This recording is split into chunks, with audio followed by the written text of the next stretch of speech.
En mai 1940, les Allemands envahissent la Belgique. Walter est âgé de 16 ans.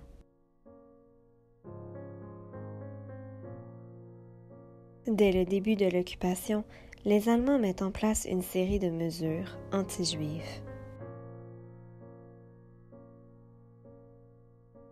Les Juifs doivent s'inscrire au registre des Juifs. Leurs droits civils sont limités, leurs biens confisqués, certaines professions interdites. Et, en mai 1942, les Allemands nous ont demandé de venir ramasser notre étoile.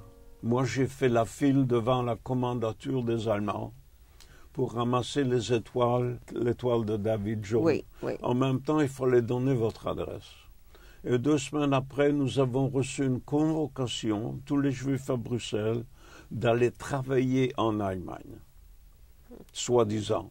Je peux vous citer le cas d'une meilleure amie de ma femme, qui, elle, en première, a eu cette convocation. Elle s'est dit, si moi, je ne vais pas travailler en Allemagne, mes parents peuvent avoir des problèmes. Et toute la famille ont accompagné la jeune fille à la gare avec sa petite valise. Naturellement, on ne l'a plus jamais revue. C'était Auschwitz, c'était fini. Si vous n'alliez pas au train, là, il fallait faire comme Anne Frank, il fallait se cacher. Et c'est là, avec l'aide d'un de mes copains d'école, j'oublierai jamais, Jean Lejeune, lui a demandé à ses parents s'ils pouvaient nous aider à nous cacher.